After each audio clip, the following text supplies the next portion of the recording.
مفہوم پایا جاتا ہے، یعنی تصدیق کے اوپر زائد چیز ہے۔ کچھ لوگ اس کو تصدیق کا مترادف کہتے ہیں۔ یہاں تقریباً دو ڈھائی صفحے میں صاحب کتاب نے ان دونوں کا فرق بتایا ہے۔ میں اس تفصیل کی ضرورت نہیں محسوس کرتا یہاں اس مجلس کے لیے، اس لیے کہ لفظی بحث ہے، اس کا عوام سے بہت زیادہ تعلق نہیں ہے، لیکن بس اشارہ کر دوں، یہاں کچھ طالبان علم بھی موجود ہیں کہ آپ عربی زبان میں تصدیق کے لیے صلے کا استعمال نہیں ہوتا۔ اگر کسی کو کہنا ہے کہ میں آپ کی تصدیق کر رہا ہوں تو اس میں بے یا لام کا استعمال نہیں ہوتا، جبکہ ایمان کا معنی جب تصدیق کے لیے آتا ہے تو آمن تو بہی، بے کا صلہ استعمال ہوتا ہے۔ ایک فرق تو یہ ہے۔ دوسرا یہ کہ تصدیق ظاہری چیزوں کی ہوتی ہے، جیسے اگر کہا جائے طلعت الشمس، سورج طلوع ہوا، تو اب اس کو کوئی سچا مانے تو اس کے لیے صدقتا یا اصدقو ھذا القول یہ کہا جا سکتا ہے عربی میں کہ تم نے سچ کہا یا میں اس کی تصدیق کرتا ہوں، لیکن اس کے لیے ایمان یا امینتوں کا لفظ استعمال نہیں ہوتا۔ ایمان کا لفظ غیب کی باتوں کو ماننے سے تعلق رکھتا ہے۔ اگر کوئی غیب کے بارے میں جو چیز نظر نہیں آتی، آپ فلاں اور فلاں ایسی چیز کے بارے میں کوئی بات بیان کریں جو دکھائی نہیں دے رہی ہے، تو اس کے لیے کہا جائے گا آمنت بہ، میں نے اس کی تصدیق کی، یا انا مؤمن لہ، میں اس کا تصدیق کرنے والا ہوں، اس کی بات کو سچا ماننے والا ہوں۔ یہ ایک فرق ہے۔ دوسری ایک بنیادی چیز بتاؤں کہ ایمان کی ضد کفر ہے، جبکہ تصدیق کی ضد تکذیب ہے۔ تصدیق یعنی کسی کو سچا ماننا، تکذیب یعنی کسی کو جھٹلانا، اور کفر کہتے ہیں انکار کرنے کو۔ اگر ایک آدمی زبان سے کسی چیز کا اقرار بھی کر رہا ہے لیکن دل میں اسے نہیں مانتا تو کہا جائے گا کہ وہ کافر ہے، یا دل میں ایک مان رہا ہے زبان سے انکار کر رہا ہے تو اس کو تب بھی کافر کہا جائے گا۔ یعنی منافق اور نفاق اور کفر دونوں ہوگا۔ دل میں اگر کفر ہے تو انکار ہے تو اس کو مصدق نہیں بولا جائے گا، لیکن اس کو کافر کہا جائے گا۔ ایسے ہی اگر کوئی آدمی ظاہر میں تصدیق کر رہا ہے، زبان سے کوئی بات کہہ رہا ہے، لیکن دل میں اگر اس کو نہیں مانتا تو اس کو مومن نہیں کہا جائے گا۔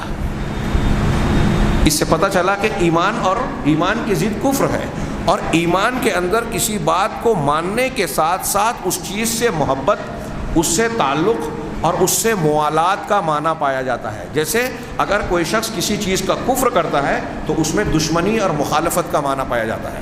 تو حاصل کلام یہ کہ لغوی طور سے جب لفظ ایمان بولا جائے تو ایمان کے معنی میں ہوتا ہے تصدیق کرنا، اور اس تصدیق کے ساتھ امن، اطمینان اور محبت کا معنی ساتھ ہوگا۔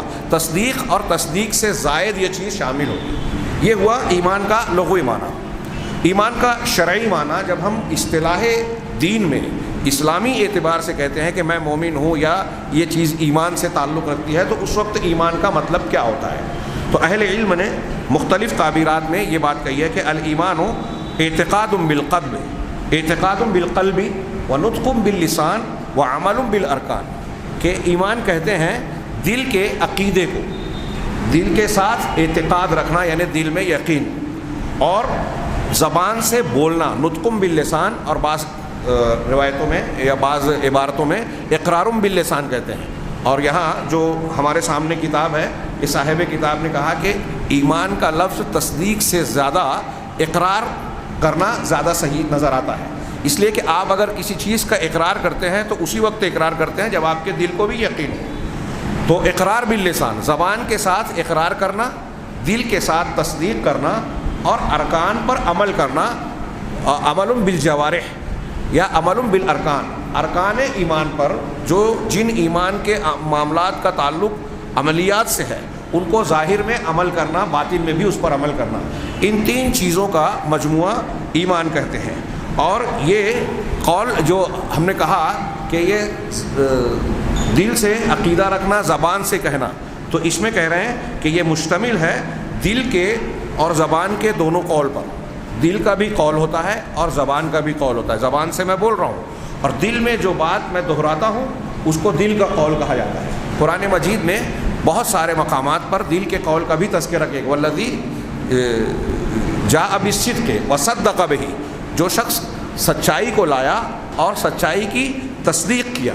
اس سے پتہ چلا کہ یہ دل کا عمل ہے، وصدق بہ اولئک ھم المتقون، یہی لوگ متقی ہیں۔ تو دل کا عمل اور زبان کا عمل، دل کا قول اور زبان کا قول، اور اعضاء و جوارح سے اقرار۔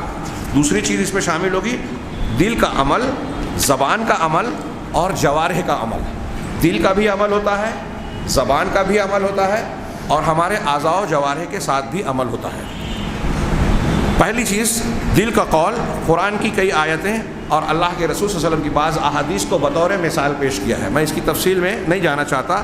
انہوں نے 4-5 آیتیں پیش کی ہے. انما المؤمنون الذین آمنوا باللہ ورسولہ ثم لم یرتابوا.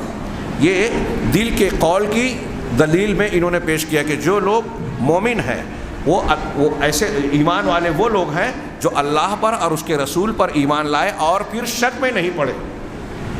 یہ کہاں ہوتا ہے؟ اللہ اور اس کے رسول پر ایمان لائے دل سے اور شک میں نہیں پڑے. یہ شک کہاں ہوتا ہے؟ دل کے اندر. اس کا مطلب ان کے دل کے اندر شک داخل نہیں ہوا، یہ یقین ہے. آپ آگے پڑھیں گے کہ لا الہ الا اللہ محمد رسول اللہ، یا ایمان کی جو بھی چیز ہم مانتے ہیں اس کی شرائط میں سے ایک شرط ہے کہ آپ کو یقین ہو، شک نہ ہو. اگر ایمان کی کسی چیز میں آپ کے دل میں شک داخل ہو گیا تو وہ ایمان اللہ کے یہاں قابل قبول نہیں ہوگا، یا وہ ایمان نہیں کہلائے گا. تو اس کا مطلب یہ ہوا کہ شک اگر دل میں داخل ہو گیا تو یقین نہیں رہا، اور یقین نہیں رہا تو ایمان نہیں رہا. اس سے پتہ چلا کہ دل کا یہ قول شک سے عاری ہونا چاہیے. یہ دل کا قول ہوا. اسی طریقے سے ایک حدیث کو پیش کر دوں. اللہ کے رسول صلی اللہ علیہ وسلم کی لمبی چوڑی حدیث ہے. آپ سے فرمایا یخرج من النار من قال لا الہ الا اللہ وفی قلبہ وزن شعیرۃ من خیر، کہ جس شخص نے لا الہ الا اللہ کہا وہ جہنم سے نکلے گا جبکہ اس کے دل میں ایک جو کے دانے کے برابر بھی ایمان. اس نے لا الہ الا اللہ کہا تھا، یہ قول تھا. اب اس کے بعد اس نے کوئی دوسرا عمل نہیں کیا، جہنم میں چلا گیا اپنے گناہوں کی کثرت کی وجہ سے. لیکن شرک نہیں ہے اور اس کے دل میں ایک جو کے دانے کے برابر بھی اگر لا الہ الا اللہ کے اقرار کا پہلو موجود ہے تو اللہ تبارک و تعالیٰ بعد میں اسے جہنم سے نکالے گا اپنی رحمت سے، اور اپنے نبی اور مومنین صالحین کو یہ اجازت دے کر کہ جن کے دل میں جو کے دانے کے برابر، رائی کے دانے کے برابر، اس سے بھی کمتر حدیث شفاعت میں ہے. اللہ کے رسول صلی اللہ علیہ وسلم سے چوتھی مرتبہ میں کہا جائے گا کہ آپ جائیے اور آپ کی امت کے جب آپ کہیں گے اے اللہ یا رب امتی امتی امتی، اے پروردگار میری امت میری امت میری امت، تو اللہ تعالیٰ کہے گا کہ جاؤ اپنے امت کے ان لوگوں کو جن کے دل میں رائی کے دانے کے برابر، ذرہ برابر بھی، مثقال ذرۃ من خیر ہو، ایمان ہو، نکال لو. اور پھر اس سے بھی کمتر، اس سے بھی کمتر، اس سے بھی 4 مرتبہ یہ اجازت ملے گی. یہ کم سے کمتر بھی اگر ہے تو اس سے پتہ چلا کہ یہ دل کا قول اور دل کا عمل اس کے اندر موجود ہے، اس بنیاد پر اسے نکالا جائے گا. دوسری چیز زبان سے کہنا، تو یہ قرآن کی بہت سی آیت میں قولوا آمنا باللہ وما انزل الینا وما انزل الی ابراہیم و اسماعیل و اسحاق، کہ تم آمنا باللہ، ہم اللہ پر ایمان لائے اور جو ہم سے پہلے نازل کیا گیا اس پر ایمان لائے. یہ کہو، اللہ تعالیٰ کہہ رہا ہے قولو، کہو، یعنی زبان سے اس کا اقرار کرو. تو یہ اور 8-10 آیتیں انہوں نے پیش کی ہے. میں نے صرف ایک آیت پیش کی اور یہ میں سمجھتا ہوں اتنا کافی ہے. آگے تیسرے نمبر پر کہ دل کا عمل القلب، دل کا عمل. تو اللہ تبارک و تعالیٰ نے قرآن مجید میں ارشاد فرمایا وَلَا تَطْرُدِ الَّذِينَ يَدْعُونَ رَبَّهُمْ بِالْغَدَاةِ وَالْعَشِيِّ يُرِيدُونَ وَجْهَهُ، کہ آپ اپنے پاس سے ان لوگوں کو نہ بھگائیں جو اپنے پروردگار کو صبح اور شام پکارتے ہیں، یاد کرتے ہیں. ہاں، اور ایسا کر کے یریدون وجہہ، وہ اللہ کی خوشنودی چاہتے ہیں.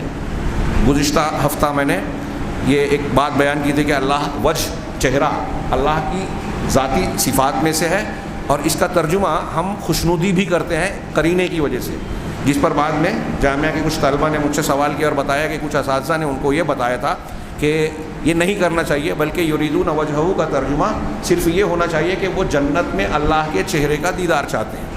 میں نے ان سے بتایا تھا کہ اگر مجھ سے غلطی ہوئی تو اگلے ہفتے وضاحت کر دوں گا، لیکن میں نے جب تتبع کیا، یہ میرے مطالعے سے گزری تھی، تو یہ معنی بھی کیا ہے علماء نے اور خوشنودی کا معنی بھی کیا ہے.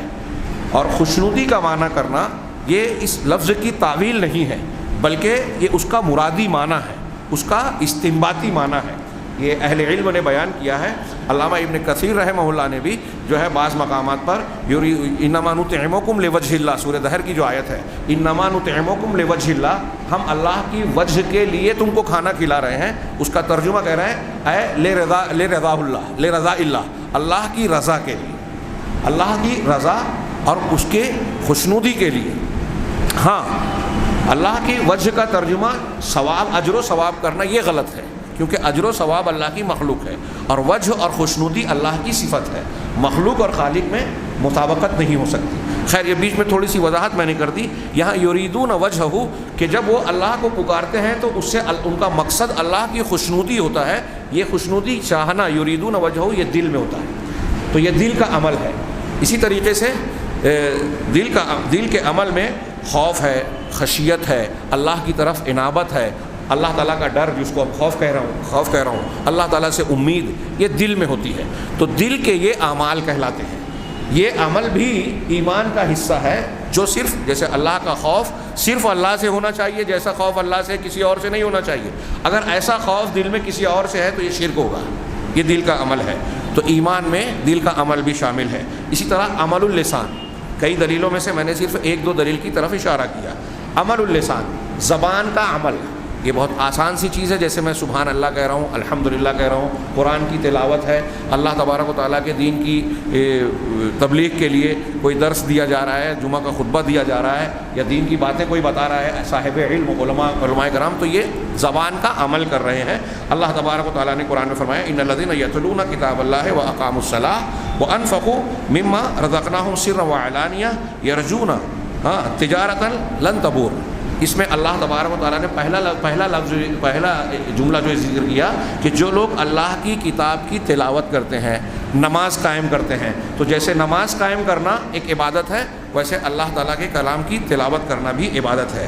اور اس طرح کی اور بھی کئی آیتیں انہوں نے پیش کی ہے جس میں اللہ تبارک و تعالیٰ نے زبان کے عمل کو عبادت کے طور پر ذکر کیا، اور جتنی بھی جیسا کہ میں نے ایمان کے معنی کی تشریح کی، ظاہری اور باطنی اطاعتیں ہیں، اللہ تبارک و تعالیٰ کے دین کی بتائی ہوئی جتنی بھی خیر اور بھلائیاں ہیں، نیکیاں ہیں، وہ ظاہری ہو یا باطنی، سب ایمان کے معنی میں داخل ہیں، سب ایمان۔ یہ معنی اچھی طرح دماغ میں رکھیے۔ آپ سوچ رہے ہوں گے یا کچھ لوگوں کے ذہن میں کہ ایمان کے معنی کی اتنی وضاحت، یہ ایمان کے معنی اور مفہوم کو ماننے کے بعد آگے آپ بہت سارے عقیدے سے متعلق مسائل اور احکامات پڑھیں گے، سنیں گے یا جانیں گے، جس کا تعلق ان معنی و مفہوم کو اگر ذہن میں آپ نے رکھا اس سے ہے، اور بہت آسانی سے سمجھ میں آئے گا۔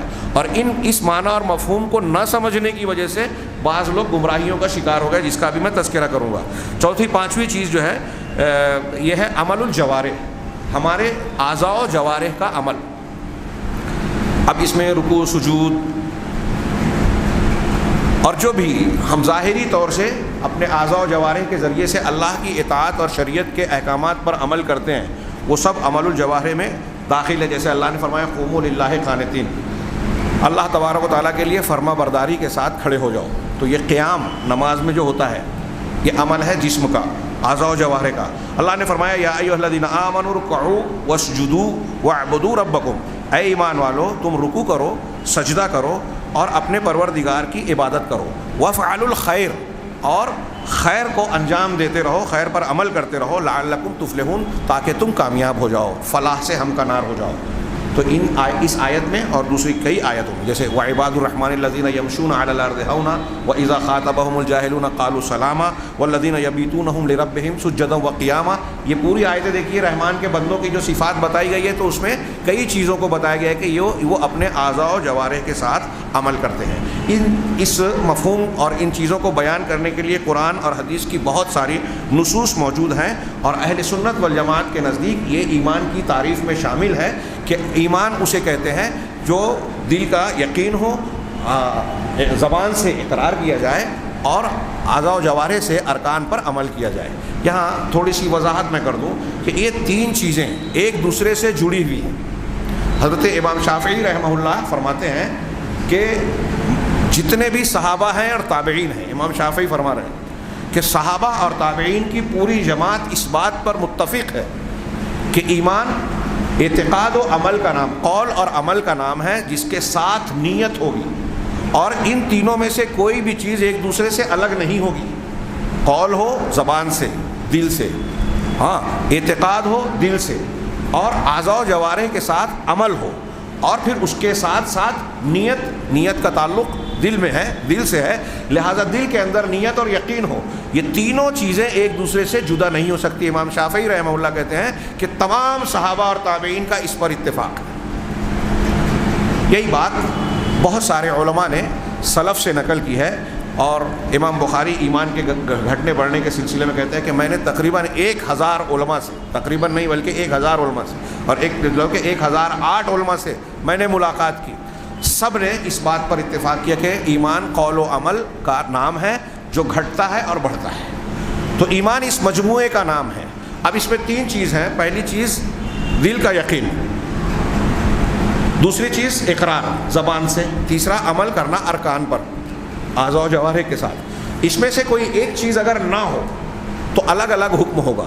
مثال کے طور پہ کوئی آدمی زبان سے اقرار کر رہا ہے، کہتا ہے کہ میں مسلمان ہوں، مومن ہوں، ساری چیزیں مانتا ہوں جو دین و شریعت یا قرآن و حدیث میں آئی ہے، ہاں، لیکن زبان سے کہہ رہا ہے، دل سے اس کی تصدیق نہیں کر رہا ہے، دل سے نہیں مانتا، بظاہر عمل بھی کر رہا ہے، ظاہر میں اپنے آپ کو مسلمان مومن کہہ رہا ہے، اندر سے وہ مومن نہیں ہے یا وہ چیزیں قبول نہیں کرتا، تو ایسے آدمی کو کہیں گے منافق۔ اللہ کے نبی صلی اللہ علیہ وسلم کے زمانے میں عبداللہ بن ابی بن سلول اور ان کا جو طبقہ تھا جن کو منافقین کا نام دیا گیا، ان المنافقین فی الدرک الاسفل من النار اذا جاءک المنافقون قالوا نشهد انک لرسول، یہ جو سورہ منافقون میں اور دوسری جگہوں پر ان کا تذکرہ کیا گیا ہے، یہ زبان سے اقرار کرتے تھے اور ظاہر میں عمل بھی کرتے تھے، نماز روزہ بھی کرتے تھے، لیکن اللہ تعالیٰ نے بتایا کہ یہ مومن نہیں ہے، یہ لوگ مومن نہیں ہیں، یہ منافقین ہیں، جہنم کے سب سے نچلے طبقے میں ہوں گے۔ تو ایک آدمی زبان سے اقرار کر رہا ہے، دل میں یقین نہیں ہے یا اعتقاد نہیں ہے، تو وہ منافق ہے۔ ایک آدمی دل سے مان رہا ہے، وہ جانتا ہے کہ محمد رسول اللہ صلی اللہ علیہ وسلم سچے رسول ہیں، قرآن اللہ کی کتاب ہے، اللہ تبارک و تعالیٰ کے سوا کوئی معبود برحق نہیں ہے، یہ ساری چیزیں دل میں مان رہا ہے، لیکن زبان سے اس کو قبول نہیں کرتا۔ ایسے شخص کو کیا کریں گے؟ اگر تصدیق ہے تب بھی، زبان سے اگر اقرار نہیں ہے تو وہ کافر ہے، مومن نہیں ہے۔ اس کی مثال اللہ کے نبی صلی اللہ علیہ وسلم کی سب سے بہترین مثال اللہ کے رسول صلی اللہ علیہ وسلم کے سگے چچا ابو طالب، انہوں نے کئی مقام پر اس بات کو قبول کیا کہ میرے بھتیجے یعنی جناب محمد رسول اللہ صلی اللہ علیہ وسلم کی لائی ہوئی شریعت سچی ہے اور یہ دین برحق ہے، لیکن آخر وقت میں بھی جو بخاری مسلم کی حدیث میں ہے کہ اللہ کے رسول صلی اللہ علیہ وسلم بار بار کہہ رہے تھے کہ لا الہ الا اللہ کہہ لیجئے، میں اللہ کے پاس حجت پیش کر کے آپ کی براءت اور آپ کے بچاؤ کی کوشش کروں گا، سفارش کروں گا۔ تو ابو جہل اور ان کے ساتھی نے کہا کہ کیا اترغب عن ملت عبد المطلب، کیا آپ عبد المطلب کے دین سے پھر جائیں گے؟ بار بار اللہ کے رسول صلی اللہ علیہ وسلم نے دعوت دی، بار بار ابو جہل اور صفوان کے بیٹے عبداللہ بن صفوان امیہ نے وہی بات دہرائی کہ کیا تم باپ دادا کے دین سے پھر جاؤ گے؟ بخاری مسلم کی روایتوں میں اس بات کی وضاحت ہے کہ انہوں نے کہا کہ میں اس بات سے عار محسوس کرتا ہوں کہ لوگ یہ کہیں کہ باپ دادا کے دین سے پھر گیا، لہٰذا انہوں نے لا الہ الا اللہ نہیں کہا، اقرار نہیں کیا، اور اسی پہ ان کی موت ہو گئی۔ اللہ کے رسول صلی اللہ علیہ وسلم نے کہا کہ میں آپ کے لیے جب تک منع نہ کیا جائے، وہ آپ کو بھی یہ اندازہ تھا کہ منع کیا جا سکتا ہے، جب تک منع نہ کیا جائے میں آپ کے لیے مغفرت کی دعا کروں گا۔ تب قرآن کی آیت نازل ہو گئی، وَمَا كَانَ لِلنَّبِيِّ وَالَّذِينَ آمَنُوا أَن يَسْتَغْفِرُوا لِلْمُشْرِكِينَ وَلَوْ كَانُوا أُولِي قُرْبَىٰ، کہ نبی کے لیے اور مومنوں کے لیے جائز نہیں ہے کہ وہ مشرکوں کے لیے کے حق میں مغفرت کی دعا طلب کریں، مغفرت کی دعا کریں۔ یہ بات واضح ہو جانے کے بعد کہ وہ جہنم والے ہیں، چاہے وہ قریبی رشتہ دار ہی کیوں نہ ہو۔ آپ کو اِنَّکَ لَا تَهْدِی مَنْ أَحْبَبْتَ، بخاری میں ہے کہ انہی کے بارے میں یہ موقع الگ الگ ہے نازل ہونے کا قرآن کی آیت کے، لیکن لوگ کہتے ہیں کہ ابو طالب کے بارے میں ہی یہ نازل ہوئی کہ اِنَّکَ لَا تَهْدِی مَنْ أَحْبَبْتَ، اے نبی آپ جسے چاہیں، آپ کس کو پسند کریں اس کو ہدایت نہیں دے سکتے۔ ہدایت کی توفیق دینا اللہ کے قبضہ قدرت میں ہے، اللہ کی شان اور قدرت ہے، آپ کے بس کی بات یا آپ کا دائرہ کار نہیں ہے۔ یہ توحید کی بھی دلیل ہے کہ اللہ کے رسول ہر چیز کرنے کی قدرت نہیں رکھتے تھے۔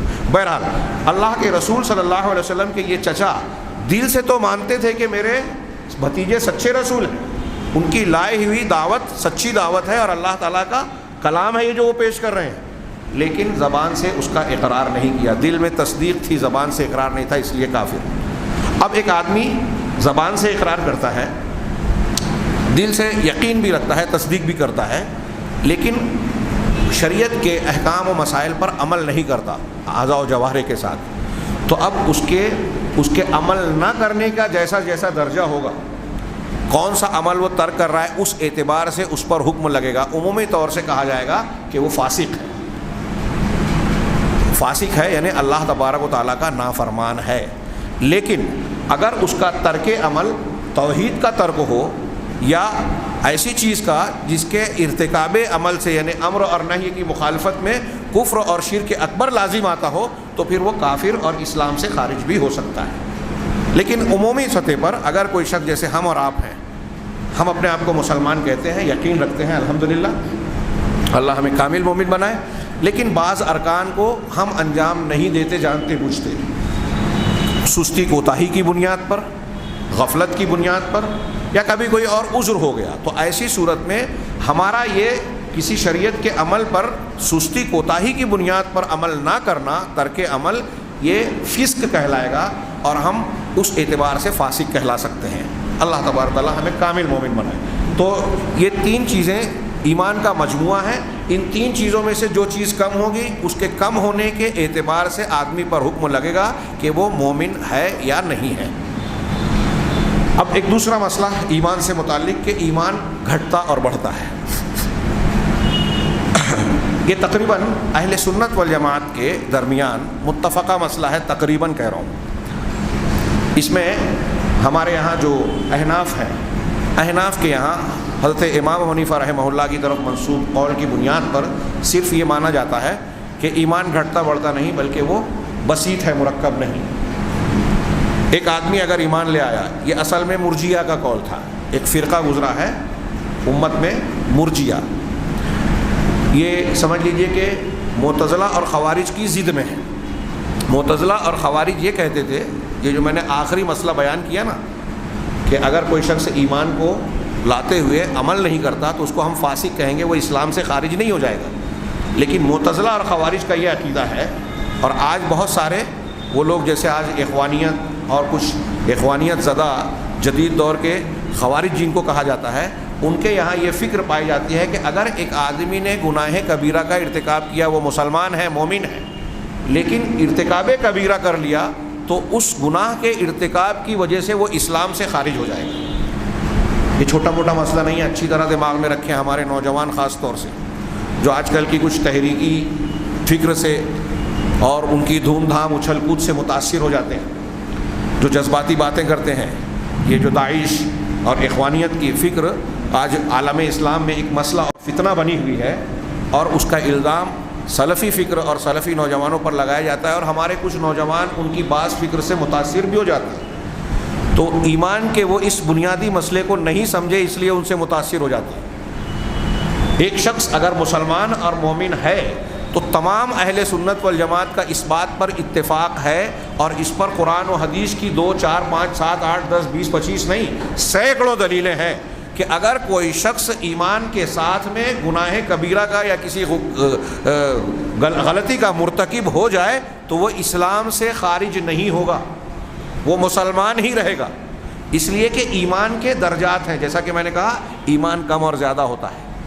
یہ تمام اہل سنت والجماعت کا، صحابہ، تابعین، تبع تابعین، تمام محدثین کا اتفاق ہے۔ اس میں صرف جیسا کہ میں نے کہا کہ احناف کا اختلاف ہے، اور اس میں بھی حنفی علماء میں بھی بعض پرانے علماء کا کہنا یہ ہے کہ یہ جو اختلاف ہے ایمان کی کمی بیشی کے سلسلے میں محدثین کا اور احناف کا، یہ لفظی اختلاف ہے، بنیادی طور سے نہیں، حالانکہ ان کی یہ بات درست نہیں۔ علامہ ابن ابی العز نے شرح العقیدہ الطحاویہ میں یہ بات بیان کی ہے، اور بعض علماء بھی بیان کرتے ہیں۔ ہاں، ہمارے یہاں بھی کچھ لوگ اس کی مثال دیتے ہیں کہ انڈا اتنا ہی رہتا ہے، لیکن جو ہے اس کو اگر تیل میں ڈالا جائے تو بڑھ جاتا ہے، بس ایسا ہی ہے کہ حقیقت میں تو وہ بڑا دکھ رہا ہے لیکن جتنا پہلے تھا اتنا ہی ہے، اس میں کچھ اضافہ نہیں ہوا۔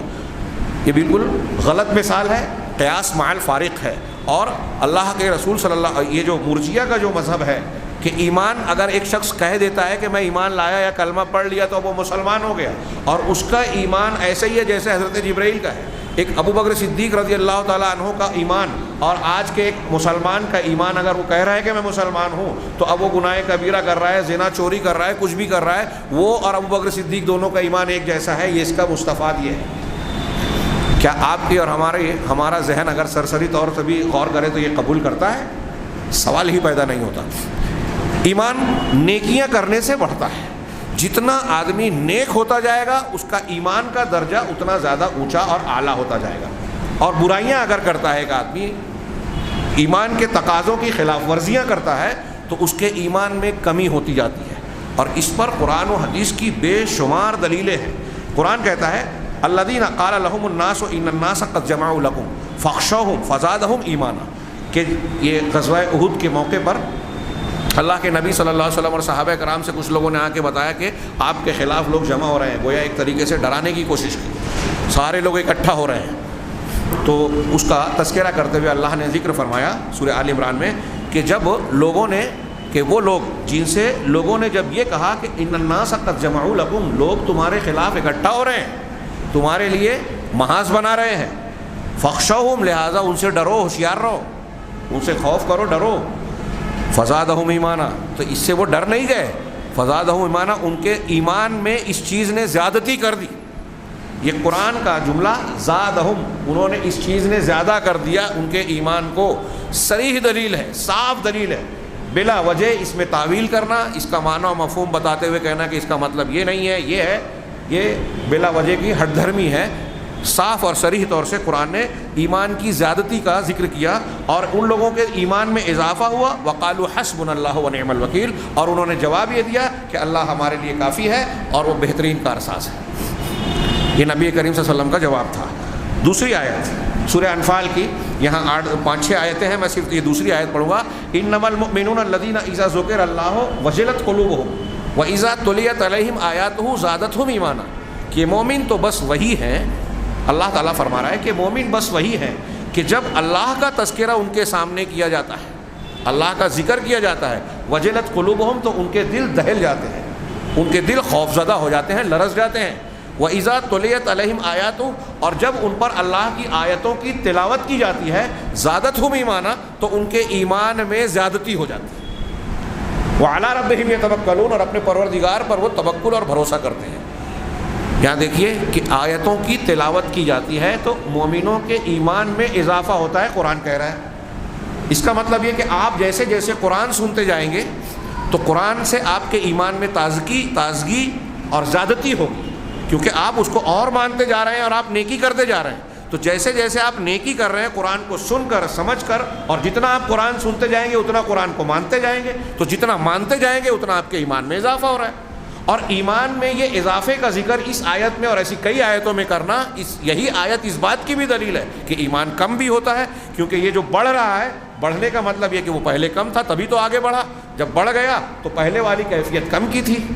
تو اسی آیت سے یہ ثابت ہوا کہ ایمان گھٹتا اور بڑھتا ہے. علامہ ابن کثیر رحمہ اللہ نے اس آیت کی تشریح اور تفسیر کرتے ہوئے بیان فرمایا کہ قدیم اور جدید علماء, تمام علماء قدیم و جدید اہل سنت والجماعت کے علماء نے اس آیت سے اور اس معنی کی دوسری آیتوں سے اس بات پر استدلال کیا ہے کہ ایمان گھٹتا اور بڑھتا ہے.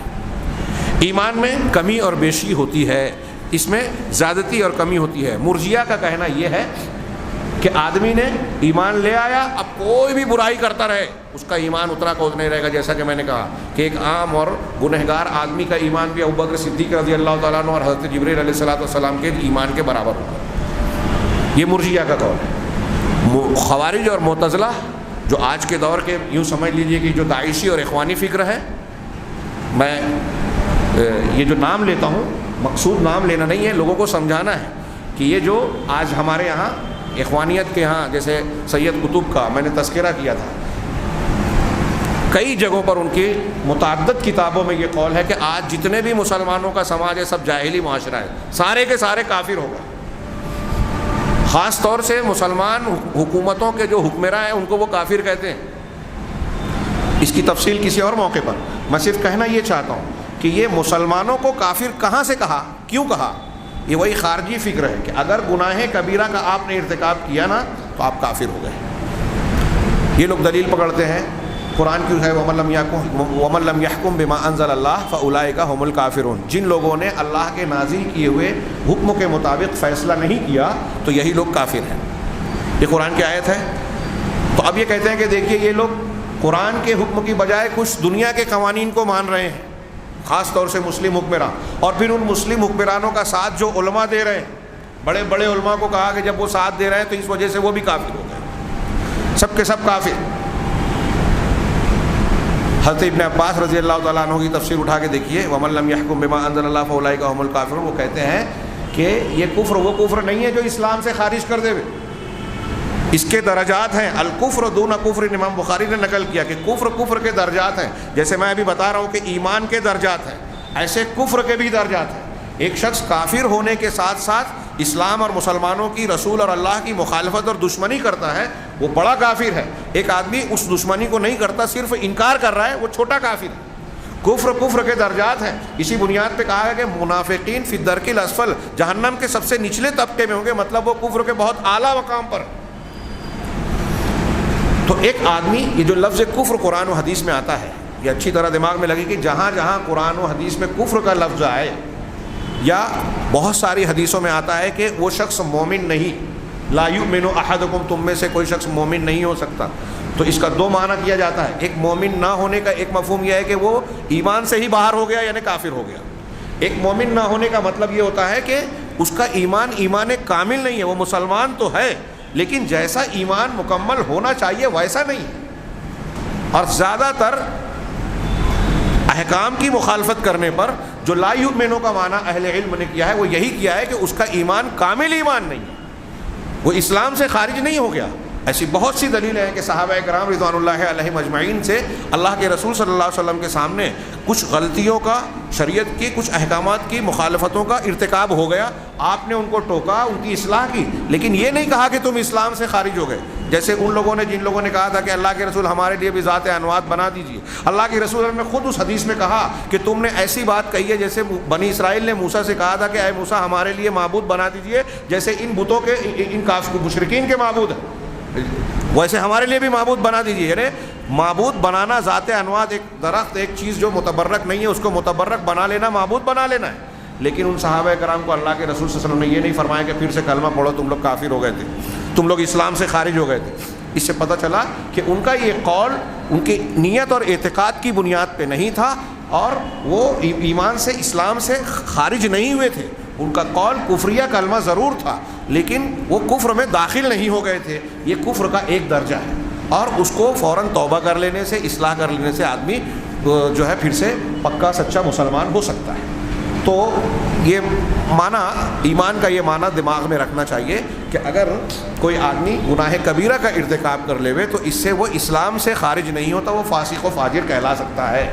اور اس کو نہ سمجھنے کی بنیاد پر ایک طرف خوارج اور معتزلہ یہ کہتے ہیں، خوارج اور معتزلہ کے یہاں یہ مزاج بن گیا، اور آج کے خوارج کے زمانے میں، کہ اگر کسی نے گناہ کیا تو وہ اسلام سے خارج. اسی کی بنیاد پر پہلے دور کے خوارج نے حضرت علی رضی اللہ تعالیٰ عنہ کو، حضرت امیر معاویہ رضی اللہ تعالیٰ عنہ کو، حضرت مغیرہ بن شعبہ اور بہت سارے صحابہ کرام کو نعوذ باللہ کافر قرار دیا اور واجب القتل قرار دیا، اور حضرت علی، حضرت امیر معاویہ وغیرہ کو قتل کرنے کا پروگرام بھی بنایا. حضرت علی کو شہید کرنے میں وہ کامیاب بھی ہوئے. عبد الرحمن ابن ملجم بہت نیک آدمی تھا، اس کی تفصیل پڑھیے. حضرت عمر فاروق سے حضرت عمرو بن عاص رضی اللہ تعالیٰ عنہ نے خط لکھ کر بھیجا تھا کہ مصر میں لوگ اسلام میں داخل ہوئے ہیں، ان کی تعلیم اور قرآن سکھانے والے کی ضرورت ہے، آپ کچھ قرآن پڑھانے والوں کو بھیجیے. تو آپ نے، حضرت عمر نے جن کو بھیجا تھا ان میں ایک یہ عبد الرحمن ابن ملجم بھی تھا، قرآن بہت اچھا پڑھتا تھا. مصر کے بعد یمن آیا، یمن کے بعد عبداللہ بن سبا والے ٹولے سے مل گیا، اور خارجیوں سے ملنے کے بعد حضرت علی کو کہا کہ میں قتل کروں گا. حضرت علی کو قتل، شہید کرنے کے بعد جب پکڑا گیا تو کوئی شرمندگی نہیں تھی اسے، بلکہ وہ یہ کہتا تھا کہ مجھ کو آسان موت مت دینا سزا دینے کے طور پہ، میرے جسم کے اعضاء کے ٹکڑے ٹکڑے، انگلیاں کاٹنا، ہتھیلی کاٹنا، ایک ایک ٹکڑا کاٹنا تاکہ مجھے زیادہ تکلیف کے ساتھ موت آئے. کیوں؟ وہ ایسا سمجھتا تھا کہ اس طرح سے اس کے درجات بلند ہوں گے، اور وہ حضرت علی رضی اللہ تعالیٰ عنہ کو شہید کر کے سمجھتا تھا کہ میں نے بہت نیک کام کیا. ایسے ہی آج بہت سارے اپنے آپ کو دین پسند، اسلام پسند، تحریکی کہنے والے لوگ مسلمانوں کو کافر کہتے ہیں اور مسلمانوں کو قتل کرنے کو جائز کہتے ہیں. کئی جگہوں پر بم دھماکے اور اس طرح کی کارروائیاں کرنے کے بعد سمجھتے ہیں کہ ہم نے بڑا جہاد کیا ہے. یہ خارجیت ہے. یہ خارجیت کہاں سے آئی؟ یہ جو ہم لوگ پڑھ رہے ہیں ایمان کا معنی، اس کو انہوں نے نہیں سمجھا. ایک طرف یہ خارجیت ہے جو اس گمراہی کو لا رہی ہے، دوسری طرف اباحیت ہے جو ہمارے یہاں صوفیوں کے راستے سے آج بہت سارے مسلمانوں میں آ گئی ہے. وہ کیا کہ میں نے جو دوسرا معنی بتایا کہ مرجیہ یہ کہتے تھے کہ ایک آدمی مسلمان ہو گیا، مومن ہو گیا، اب اس کے بعد وہ کوئی بھی گناہ کرے کوئی حرج نہیں. تو آپ یہ کہیں گے کہ مرجیہ کے نام سے آج تو کوئی فرقہ پایا نہیں جاتا، لیکن ان کی فکر پائی جاتی ہے۔ حنفی مسلک یا احناف کے یہاں یہ قول پایا جاتا ہے، اور اس کا کتنا خطرناک نتیجہ ہوگا یہ ایسے ہی ہے۔ بعض علماء نے لکھا جیسے عیسائیوں کے یہاں کفارے کا عقیدہ ہے نا، کہ ان کے یہاں یہ عقیدہ ہے کہ اللہ تبارک و تعالیٰ نے نعوذ باللہ حضرت عیسیٰ، جن کو وہ اللہ کا بیٹا کہتے ہیں، اپنے بیٹے کو دنیا میں بھیجا اور ان کو سولی پر چڑھوا دیا۔ کیوں چڑھوایا سولی پر؟ تاکہ وہ بنو آدم کے گناہوں کا کفارہ بن جائے۔ اس کفارے کے عقیدے نے ان کو گناہوں پر جری بنا دیا کہ ہم کوئی بھی گناہ کر لیں، ہماری طرف سے کفارہ اللہ کے بیٹے، نعوذ باللہ یہ ان کے قول کی نقل ہے، اللہ کا بیٹا نہیں کہہ رہا ہوں میں، ہاں اللہ کے بیٹے نے ہماری طرف سے کفارہ کر دیا ہے۔ اور اس بنیاد پہ ان کے یہاں ایک سلسلہ یہ چلتا ہے، سینٹ پال نے جو ان کے اندر تحریف کی تھی، پولیس جس کو کہتے ہیں عربی میں، جس کا نام تھا، اس نے تحریف کی، اور اس تحریفی عقیدے کی بنیاد پر کفارے کا عقیدہ ہے کہ اگر کسی عیسائی نے، نصرانی نے گناہ کیا اور وہ فادر یا پادری کے پاس جاتا ہے اور کنفیشس کرتا ہے، اعتراف گناہ کرتا ہے، اس کو کچھ تحفے تحائف دے کے، تو اس پادری کے پاس یہ اختیار ہے کہ اس کے گناہ کو معاف کر دے ہوئے، تو پادری سے اپنے گناہ کو معاف کر لیتے ہیں۔ اور پادری کو یہ حق کہاں سے ملا گناہ کے معاف کرنے کا؟ حضرت عیسیٰ علیہ السلام نے اپنے آپ کو سولی پہ چڑھایا تھا، اس کے یہ حق جو ہے وہ پھر مذہبی پیشواؤں کو منتقل ہوتا گیا، یہ اس کے نائبین ہیں۔ اس چیز نے عیسائیوں کو گناہ پر جری بنا دیا۔ ٹھیک یہی عقیدہ تھوڑے سے فرق کے ساتھ ایمان کے تعلق سے مرجیہ کے عقیدے نے کام کیا مسلمانوں میں، کہ جب ایک مسلمان کو آپ یہ کہیں گے یا یہ عقیدہ اس کا بن جائے گا کہ میں نے کہا اپنے آپ کو کہ میں اللہ پر، اس کے رسول پر، کتاب پر ایمان لے آیا، فرشتوں پر، آخرت پر، تقدیر پر ایمان لے آیا، اب اس بات کے کہہ دینے سے میں مومن ہو گیا، اب میں کوئی بھی گناہ کروں میرے ایمان پہ کوئی فرق نہیں پڑتا۔ اگر یہ عقیدہ بن جائے تو وہ زنا کرے گا، چوری کرے گا، ماں باپ کے حق تلفی کرے گا، بھائی بہن کے حق کو ہڑپ کر لے گا، پڑوسیوں کے ساتھ بدسلوکی کرے گا، کوئی بھی گناہ کا کام کرے گا اور یہ عقیدہ رکھے گا کہ میرا ایمان میں کوئی فرق نہیں پڑ رہا ہے، میں تو مسلمان کا مسلمان ہوں۔ تو یہ عقیدہ اسلام کو، ایک انسان کو گناہ پر جری بناتا ہے، اور یہ عقیدہ قرآن و حدیث کے عقیدے کے بالکل خلاف ہے۔ لہٰذا ایمان کا یہ معنی ذہن نشین رکھنا چاہیے۔ یہ دوسرا مسئلہ جو میں پیش کر رہا تھا کہ ایمان گھٹتا بڑھتا ہے، اس کی 2-3 دلیلیں بیان کر کے بات کو سمیٹوں کہ اللہ تبارک و تعالیٰ نے قرآن مجید میں جیسا کہ کہا قرآن ایمان کی زیادتی کا، اس کے علاوہ بہت سی آیتوں کے علاوہ بہت ساری حدیثیں اس بات پر دلالت کرتی ہیں کہ ایمان گھٹتا اور بڑھتا ہے۔ اللہ کے رسول صلی اللہ علیہ وسلم کی وہ مشہور حدیث جو آپ نے بہت بار سنی اور بیان کی ہوگی کہ اللہ کے رسول نے فرمایا کہ الایمان بضع و ستون او بضع و سبعون شعبہ، ایمان کے 70 یا 60 سے زیادہ شاخیں ہیں، افضلها لا الہ الا اللہ، ان میں سب سے افضل لا الہ الا اللہ ہے، وادناها اماطۃ الاذى عن الطریق، اور سب سے اعلیٰ لا الہ الا اللہ کا قول ہے، اور سب سے ہلکا درجہ ہے راستے سے تکلیف دہ چیز کو ہٹا دینا۔ غور کیجئے، اس میں 2 چیزیں بہت اہم ہیں۔ راستے سے تکلیف دہ چیز اگر کانٹا ہے، پتھر ہے، کوئی چیز ایسی ہے جس سے جو لوگوں کے لیے رکاوٹ، آپ اس کو ہٹا دے رہے ہیں، تو اللہ کے رسول صلی اللہ علیہ وسلم فرما رہے ہیں کہ یہ ایمان کا ادنا درجہ ہے۔ راستے سے تکلیف دہ چیز کا ہٹانا یہ عمل ہے یا قول ہے یا فعل ہے؟ دل کا عقیدہ ہے، یہ فعل ہے۔ ہمارے جسم کے ساتھ ہم عمل کر رہے ہیں کہ پتھر کو اٹھا کے کنارے رکھ دیا، اس عمل کو اللہ کے رسول نے ایمان کہا۔ اس کا مطلب یہ ہوا کہ عمل ایمان میں داخل ہے۔ یہ جو مرجیہ کا قول ہے اس کا رد ہو رہا ہے، اور ایسی بہت سی دلیلیں ہیں۔ تو ایک چیز تو یہ کہ عمل ایمان میں داخل ہے، دوسرا افضل لا الہ الا اللہ ہے، مطلب لا الہ الا اللہ ایمان کا اعلیٰ ترین مقام اور چیز ہے، اور راستے سے تکلیف دے دینے والی چیز ادنا ہے، مطلب ایمان کی اعلیٰ اور ادنا شاخیں ہیں، اس کے درجات ہیں۔ اگر کوئی اس پر بھی عمل کر رہا ہے تو یہ گویا زیادہ ایمان ہوا اس کا، اور کوئی اس پر عمل نہیں کر رہا ہے تو اس کا ایمان کم ہوا۔ اسی طرح وہ حدیث جو ابھی میں نے بیان کی تھی کہ جنت میں، جہنم میں جو مسلمان مومن چلے جائیں گے اپنے برے اعمال کے زیادہ ہونے کی وجہ سے، تو جن کے دل میں رائی کے دانے کے برابر بھی ایمان ہوگا، ان کو جہنم سے نکالے جانے کی اجازت ملے گی اللہ کی طرف سے، اس سے بھی کم، اس سے بھی کم، اس سے بھی کم، 4 مرتبہ یہ اجازت ملے گی۔ تو ان کے دل میں گویا ایمان کی کمی، یہ جو مقدار ہوگی کہ رائی کے دانے کے برابر، اس کا مطلب کم سے کم مقدار کا ایمان بھی اگر کسی بندے کے دل میں ہے، دوسرے اعمال اور چیزیں نہیں ہیں، وہ بھی جہنم سے نکالا جائے گا اگر گنہگار تھا اور گناہ کی وجہ سے جہنم میں گیا. تو یہ ایمان کا رائی کے دانے کے برابر، اس سے کم یہ دلیل ہے اس بات کی کہ ایمان کم بھی ہوتا ہے. اور ایمان کی زیادتی کے تعلق سے جو انبیاء اور صلحاء کے درجات حدیثوں میں اور آیتوں میں بتایا گیا کہ ان کے درجات ہوں گے غرف میں اعلیٰ مقام پر، یہ اس بات کی دلیل ہے کہ ان کا ایمان انتہائی اعلیٰ درجے کا ہوگا.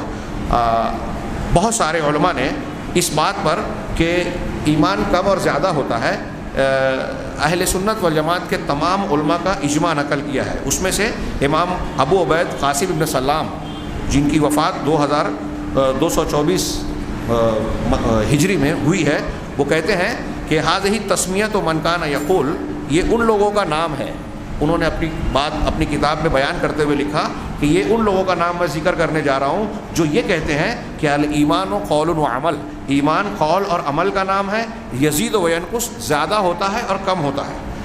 اس عبارت کے بعد انہوں نے 130 سے زیادہ علماء کا نام لیا جس میں اکثر صحابہ کرام ہیں، صحابہ تابعین کا اور ان کے علاوہ علماء کا نام لیا ہے 130 کا. اور پھر اس کے بعد ان کا نام ذکر کرنے کے بعد کہا ہے کہ ہؤلاء کلھم یقولون الایمان قول و عمل یزید و ینقص، یہ سب کے سب یہ بات کہتے رہے کہ ایمان قول اور عمل کا نام ہے، کم اور زیادہ ہوتا ہے. اور یہ اہل سنت کا قول ہے، والمعمول بہ عندنا، اور ہمارے نزدیک اسی پر عمل ہے، ہم اسی کو اختیار کرتے ہیں.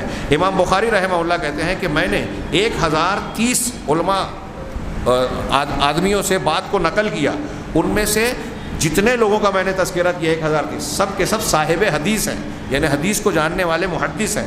وہ سب کے سب یہ کہتے تھے الایمان قول و عمل یزید و ینقص، ایمان قول اور عمل کا نام ہے، کم اور زیادہ ہوتا تھا. دو رئی کے دو امام الرازیان انہوں نے کہا کہ ابو حاتم اور ابو زرع یہ کہتے ہیں کہ ہم نے تمام شہروں کے علماء کو پایا ہے، حجاز کے، عراق کے، مصر کے، شام کے، یمن کے، وہ جتنے بھی علماء ہیں ہم نے ان تمام شہروں کے علماء کو اس عقیدے پر پایا ہے کہ سب کے سب لوگ اس بات کے قائل تھے، ان کا مذہب یہ تھا کہ ایمان قول اور عمل ہے، کم اور زیادہ ہوتا ہے.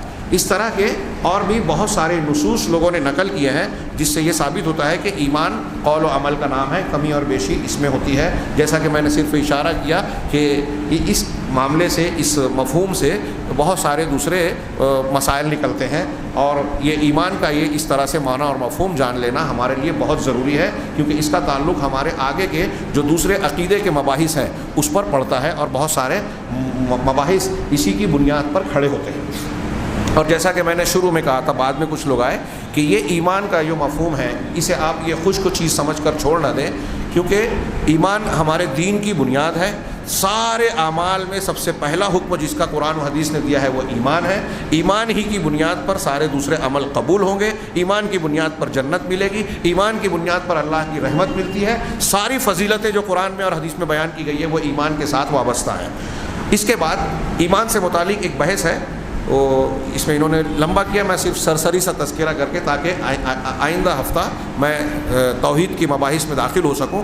یہ چھوٹا سا ایک مسئلہ ذکر کریں کہ الاستثناء فی الایمان، ایمان کے سلسلے میں استثناء کرنا. ہمارے یہاں جو لوگ موجود ہیں بہت سارے لوگ یہ مسئلہ سمجھیں گے کہ ہمارے یہاں اس کی کوئی ضرورت نہیں ہے. اگر کوئی آپ سے سوال کرتا ہے کہ کیا آپ مومن ہیں، تو آپ اس کے جواب میں کہیں انا مومن انشاءاللہ. یہ انشاءاللہ مومن کا میں مومن ہوں انشاءاللہ، یہ کہتے ہیں استثناء، کہ میں مسلمان یا مومن ہوں انشاءاللہ، اللہ نے چاہا تو میں مومن ہوں. ایسا کہہ سکتے ہیں کہ نہیں کہہ سکتے؟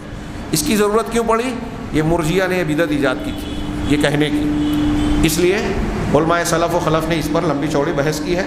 میں بہت ہی اختصار کے ساتھ اس کا ذکر کروں کہ اہل علم نے بیان کیا ہے کہ اس طرح سے سوال کرنا اور یہ جواب دینا بدعت ہے. اس طرح سے سوال کرنا اور یہ جواب دینا بدعت. لیکن اگر کوئی آپ سے سوال کر لیا تو آپ میں مسلمان ہوں انشاءاللہ یہ کہہ سکتے ہیں کہ نہیں کہہ سکتے؟ تو اہل علم نے کہا کہ بعض اعتبار سے کہہ سکتے ہیں، بعض اعتبار سے یہ کہنا جائز نہیں ہے. اگر آپ انشاءاللہ اس لیے کہہ رہے ہیں کہ آپ کو شک ہے کہ میں مسلمان ہوں کہ نہیں ہوں تو یہ کہنا ناجائز ہوگا. میں مسلمان ہوں انشاءاللہ، شک کی بنیاد پہ کہنا کہ مجھے شک ہے کہ میں مسلمان ہوں کہ نہیں ہوں، ایسا کہنا ناجائز ہے. آپ کو اور ہم کو اپنے آپ کو مسلمان کہنے میں شک نہیں ہونا چاہیے. اگر شک ہے تو مسلمان نہیں رہ جائے گا. اس لیے کہ ایمان کے لیے میں نے بیچ میں بیان بھی کیا یقین کا ہونا ضروری ہے. ایک بات تو شک کی بنیاد پر انشاءاللہ کہنا جائز نہیں ہے، لیکن بعض اعتبار سے انشاءاللہ کہنا جائز ہے۔ یہاں 5 اعتبار ذکر کیے ہیں، جس میں سے ایک یہ ہے کہ بھائی ایمان، جیسا کہ ابھی آپ نے پڑھا، ایمان کے بہت سے شعبے ہیں، سارے اعمال ایمان میں داخل ہیں، ظاہری اعمال اور باطنی اعمال سب ایمان میں داخل ہیں۔ اب ایک مسلمان یہ سوچ سکتا ہے کہ ہم سارے احکام اور ارکان پر تو عمل نہیں کر پاتے، ہم سے کچھ نہ کچھ کوتاہیاں ہو جاتی ہیں، کمیاں اور تقصیریں ہوتی ہیں، لہٰذا وہ اس بنیاد پر یہ کہے کہ بھائی انشاءاللہ میں مومن ہوں، یعنی مطلب میں اپنی کوشش اور طاقت کے مطابق ایمان کے تقاضوں پر عمل کرنے کی کوشش کرتا رہتا ہوں، بعض چیزیں چھوٹ جاتی ہیں، اس کے باوجود ہو سکتا ہے میں مسلمان ہوں۔ تو یہ اس بنیاد پر کہے کہ بہت سارے ایمان کے تقاضے ہیں، میں سب کو پورا نہیں کر پاتا، اس کے باوجود میں مومن ہوں، تو یہ ٹھیک ہے، ایسا کہہ سکتے ہیں۔ اسی طریقے سے اگر کوئی شخص یہ کہتا ہے میں مومن ہوں، تو اپنے آپ کا تزکیہ اور اپنے فخر اور گھمنڈ کے طور پر اگر کہہ رہا ہے تو یہ ٹھیک نہیں ہے۔ فخر اور گھمنڈ نہ کرتے ہوئے، اپنا تزکیہ نہ کرتے ہوئے کہے انشاءاللہ میں مومن ہوں، کہ میں یقین تو رکھتا ہوں، اب مجھے نہیں پتا کہ اللہ تبارک و تعالیٰ میرے اس عمل کو قبول کر رہا ہے یا نہیں کر رہا ہے، لیکن میں اپنی دانست میں مومن ہوں، اس بنیاد پر کہہ سکتا ہے۔ یہ 2 چیزیں میں نے ملا دی کہ مجھے ہم جو نیک اعمال کر رہے ہیں، ہم اپنے طور پہ نیکیاں کر رہے ہیں، لیکن اللہ کے یہاں وہ قبول ہو رہا ہے کہ نہیں ہو رہا ہے ہمیں نہیں پتا۔ اس بنیاد پر اگر کوئی کہتا ہے کہ انشاءاللہ میں نے ایمان کو قبول کیا ہے اور ایمان کو اختیار کیا ہے، میں مومن ہوں، تو ایسا کہنا اس بنیاد پر جائز ہو سکتا ہے۔ اسی طریقے سے بعض مرتبہ یقین کی چیزوں میں بھی آدمی انشاءاللہ کہتا ہے یا کہہ سکتا ہے، جیسے قرآن میں خود اللہ تبارک و تعالیٰ نے سورہ فتح میں کہا لَتَدْخُلُنَّ الْمَسْجِدَ الْحَرَامَ إِنْ شَاءَ اللَّهُ آمِنِينَ، تم یقیناً مسجد حرام میں ضرور داخل ہوگے امن و امان کے ساتھ، آمینین امن و امان کے ساتھ۔ یہاں اللہ تبارک و تعالیٰ نے فیصلہ سنایا اور بتایا، اور بعد میں اللہ کے رسول صلی اللہ علیہ وسلم صحابہ کرام کو بتایا تھا جب حدیبیہ کے مقام سے واپس لوٹے تھے کہ آئندہ سال ہم مسجد حرام میں داخل ہوں گے اور زیارت کریں گے بیت اللہ کی، تو یہ بات یقینی تھی۔ اس کے باوجود قرآن نے اس میں کہا انشاءاللہ، اللہ نے چاہا تو تم لوگ ضرور بضرور داخل ہوگے، اس کا مطلب یقینی امر کے تعلق سے بھی انشاءاللہ کہا جا سکتا ہے۔ اسی طریقے سے جب ہم قبرستان جاتے ہیں قبروں کی زیارت کے لیے، تو اس میں جو دعائیں ہم کو بتائی گئی ہیں کہ قبرستان جانے کے بعد آپ کیا دعا مانگیں، تو اس میں ایک دعا کے جملے میں یہ بھی ہے کہ وَإِنَّا إِن شَاءَ اللَّهُ بِكُمْ لَاحِقُونَ، السلام علیکم اہل الدیار من المؤمنین والمسلمین، دعا ہے نا کہ قبر والوں پر آپ سلام کی دعا کریں۔ پھر اس کے بعد آخری جملہ ہے وَإِنَّا إِن شَاءَ اللَّهُ بِكُمْ لَلَاحِقُونَ، کہ انشاءاللہ ہم تم سے ملنے والے ہیں، یعنی جیسے تم مر چکے ہو آگے ہم بھی مر کے تم سے ملنے والے ہیں۔ تو یہاں انشاءاللہ کہا کہ اللہ نے چاہا تو ہم ملیں گے، جبکہ ہمارا مرنا طے ہے، یقینی بات ہے کہ ہر انسان کو مرنا ہے، لیکن یہاں کہا جا رہا ہے کہ انشاءاللہ ہم تم سے ملنے والے ہیں۔ تو اس بنیاد پر بھی جو ہے کہا جا سکتا ہے، یقینی چیزوں کے سلسلے میں بھی انشاءاللہ کہا جا سکتا ہے۔ اور آخری وجہ انہوں نے یہ بتائی کہ ایک آدمی یہ نہیں جانتا، اگر آج میں مسلمان ہوں آپ مسلمان ہیں، لیکن ہم یہ نہیں جانتے کہ ہمارا خاتمہ کس حالت میں ہوگا، ایمان کی حالت میں ہوگا یا کسی گناہ کی حالت میں ہوگا، لہٰذا بندہ یہ سوچے کہ یہ سوچ کر کے میں انشاءاللہ مومن ہوں، یعنی ایمان کی حالت میں ہی میری موت ہو، حسن خاتمہ کی امید کرتے ہوئے یہ جملہ اللہ کے سامنے کہے کہ میں مومن ہوں انشاءاللہ، اللہ نے چاہا تو اللہ مجھے ایمان پہ موت دے گا، اس مقصد اور اس نیت کے ساتھ اگر کوئی کہتا ہے تو یہ بھی جائز ہے۔ اور صرف یہ جائز نہیں ہے کہ ایک آدمی میں مومن ہوں انشاءاللہ شک کی بنیاد پر کہے۔ یہ ایمان کے معنی اور مفہوم اور اس سے متعلق چند باتیں عرض کی، اس سے متعلق کچھ باتیں اور بھی ہیں جو آگے توحید اور ایمان سے متعلق جو بحثیں آئیں گی اس میں کچھ نہ کچھ جس کا تذکرہ ہوگا۔ اللہ تبارک و تعالیٰ سے دعا ہے کہ وہ ہمیں ایمان کا معنی اور مفہوم سمجھ کر صحیح ایمان کو اختیار کرنے کی توفیق عطا فرمائے، اور پھر اس کی برکت سے دنیا اور آخرت میں اللہ تعالیٰ نے ایمان والوں کے لیے جو بھی وعدے کیے ہیں اللہ تبارک و تعالیٰ ہم کو ان کے حقدار لوگوں میں شامل فرمائے۔ وآخر دعوانا الحمد للہ رب العالمین وصلی اللہ